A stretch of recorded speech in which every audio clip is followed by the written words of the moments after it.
Today I'm going to show you the wiring kit that we have available for your Steeple Nautilus horns. If you're not very confident in wiring, this kit's going to be great for you. It comes with a wiring diagram and everything needed to wire up a horn. When wiring up the horn, follow the instructions. It's very detailed.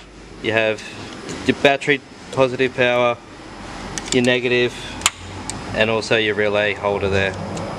Inside the kit you'll receive zip ties, extra terminals, different size terminals, also a 30 amp fuse and all the connections needed.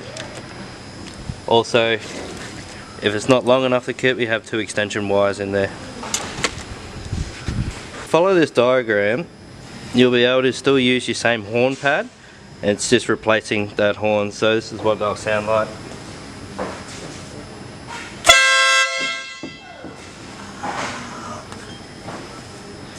Now, this kit is available on onlineautoparts.com.au or in store.